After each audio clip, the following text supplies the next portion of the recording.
For returning players to Destiny 2, one of the exciting changes they make is that all of the armor from the Legacy raids are all in Hawthorne for purchase. Now, to get those, you require Spoils of Conquest. You get Spoils of Conquest from finishing raid encounters or opening up chests. Also, you can use Spoils of Conquest to buy raid weapons like Anarchy that's recently been buffed that is no longer in the game, obtainable through a raid. In addition to these chests, you can also get actual armor drops and weapons from the raids. With this being the final update within Destiny 2, this video is going to tell you how to do this without checkpoints or anyone else to get these chests. Some videos are going to show you doing these from checkpoints, and that's valid, but with this being, again, the final update, we don't know if you're watching this a year from now if there'll be people around to help you. So with this guide, I'm going to show you how to get Spoils of Conquest and armor and weapons from raid chests solo without any fire teams and without any super exploits and without any checkpoints. As we get at this with the first encounter, one of the things I wanted to ask you guys is that I have had a lot of attention to my videos recently, but as you can see, I don't get as many subscribers from those videos. So if you really appreciate this content, I would really appreciate a couple things. One, if you could subscribe to this channel, like this video. The other thing is, if you're looking for a community to be able to grow and learn in Destiny, feel free to join my Discord, and if interested, you can join my clan as well. Now let's get started. Keep in mind to do this, you will need to have completed encounters within the raids in question, so it's in your loot pool. For Vault of Glass, the first thing you're going to need to do is glitch out of the map, and that can sound a little intimidating, but it's really fairly simple. On your Sparrow, what you're going to want to do, if you're on console, is you want to press left on your stick while you're strafing with the Sparrow left, and then get off. You're also then going to do that same technique, but go into this area right underneath this rock. Once you do that, you'll go underneath the map. Once you're there, follow the jumps that I talk about to get to a loading area.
Once you're at the loading area, it's really important then to jump through, but when you die, because you will die, make sure you do not hit the ground because you're going to want to load in and die in the next load zone.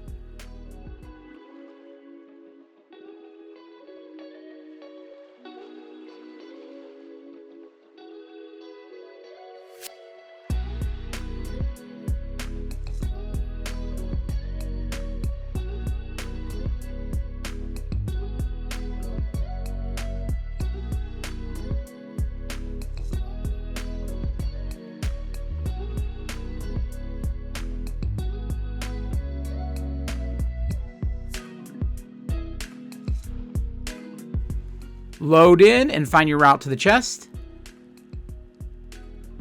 And here's the chest.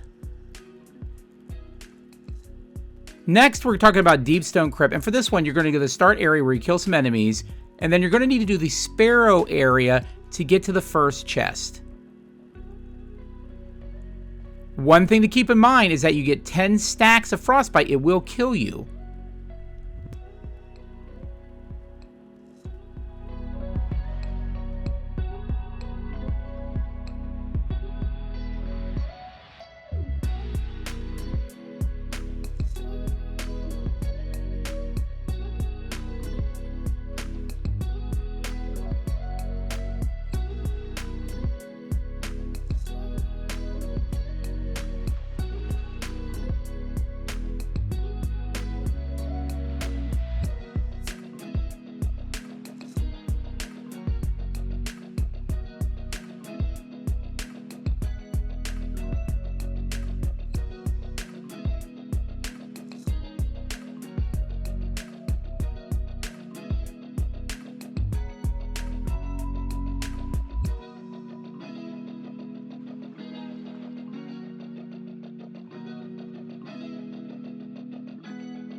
Now jump around, get your chest quickly before frostbite sets in, and you have your loot.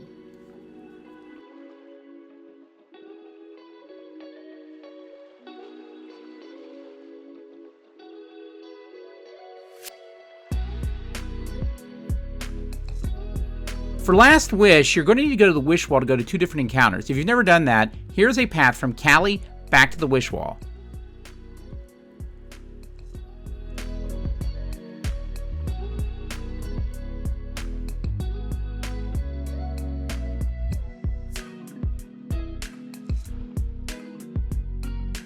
Once you complete that, shoot the Wish Wall until you get the look like this, which is the first wish you're going to need. Step on the plate and you'll go to the encounter. From this spawn location, follow the route I'm showing you to the chest.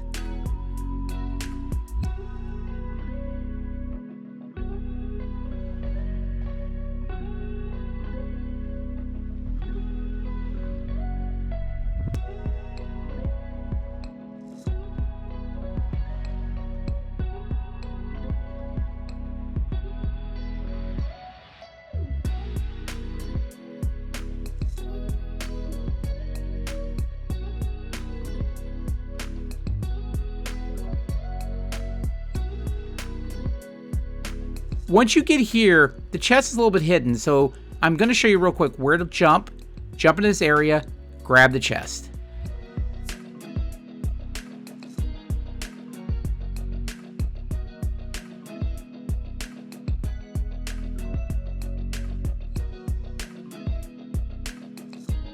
Next, you're going to go back to the Wish Wall, put this wish in to go to Morgoth. For the chest near Morgoth, you're going to need to go backwards over the chasm. To do that with Hunter is very difficult, but you can Shatterscape. Shatterscape on console is easier than you think. What you want to do is bind your air dive to a button, then you're going to pull out your Eager Edge sword, and then go near the edge, heavy swipe near the edge, immediately hit jump and the button you have for air dive. Once you do that, you'll go across. Follow this path, the same path for all characters, and grab your chest.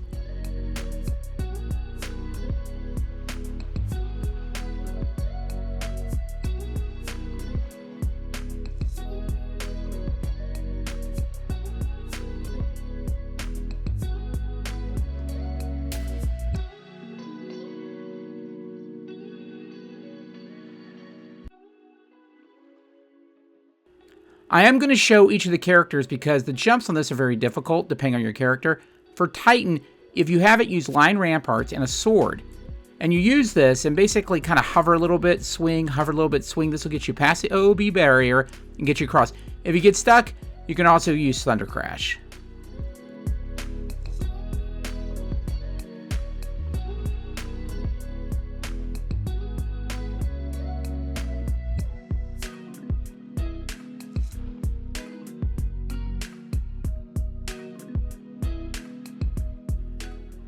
Lastly, for the Warlock's a pretty easy one. For this one, use Dawnblade of Icarus Dash. Do a Heat Rising to get some extra lift, pop your super, and then just use Icarus Dash to dash across and get your chest.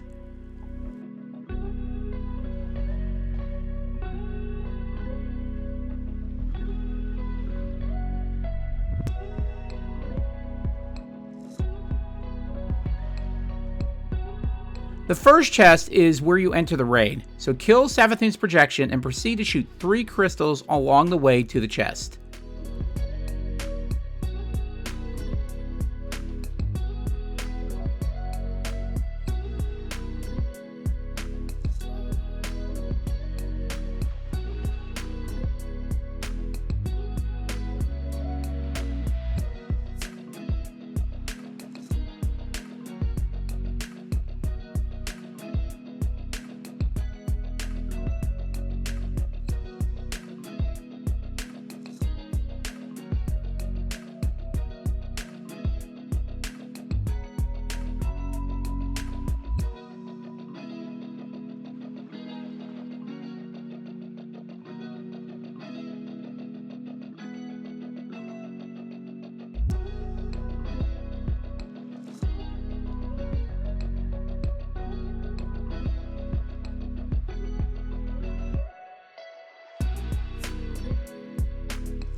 So with many of these raids, obviously kill the enemies at the very beginning, the opening area, and then follow these jumps. There's a lot of jumping here, then some of it's a little tricky, so Strand is highly recommended. It'll make it super easy.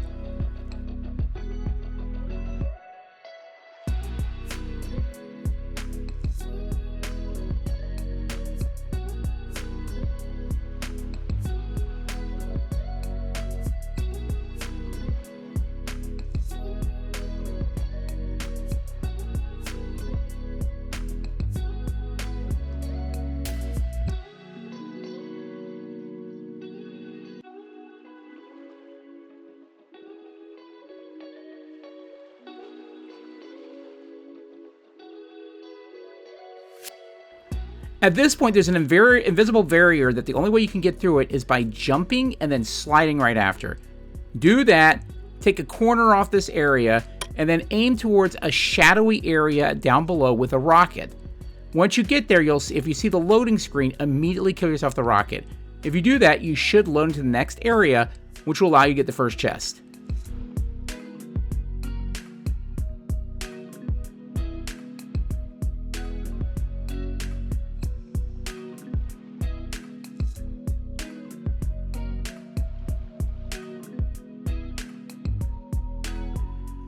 Go ahead and grab your chest and move to the next area. You'll notice I do not have loot. That's because I already did this the week I was doing this. So I won't have loot because it's the same character.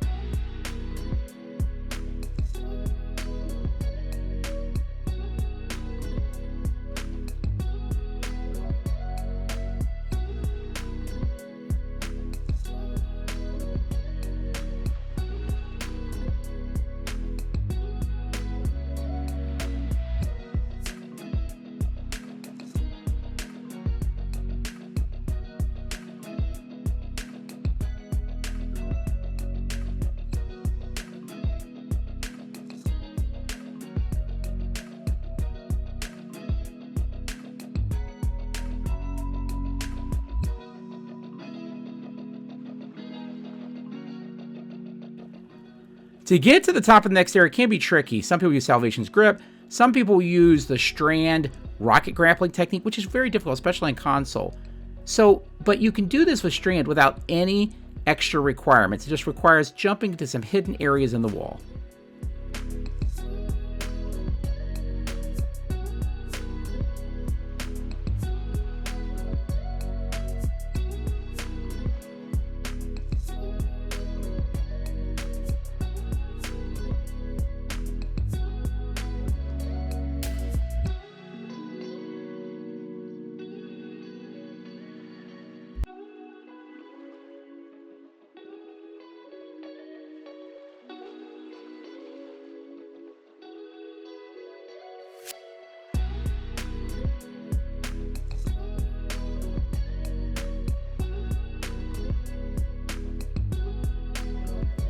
Once you get up to the top, depending on your character, if you're a Titan or Warlock, this will be easier. On a Hunter, you're going to want to jump very high and float as much as possible before you come down, so you reset the out-of-bounds timer. For Hunter, I would definitely recommend high jump here if you struggle with this.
That's the video, guys. Remember, you can do this on all 3 characters every week. And obviously, you do have to play the raids, but it's actually easy to find like some easier encounters to get in on our LFG group. Just do it where you get at least the loot pool filled up. And at that point, if you do that, then you can potentially get red borders, you can get different roles, and you can do this every week without having to find fire teams. That's the video. If you like it, feel free to like the video, subscribe to my channel, join my Discord, and I'll see you guys in the tower.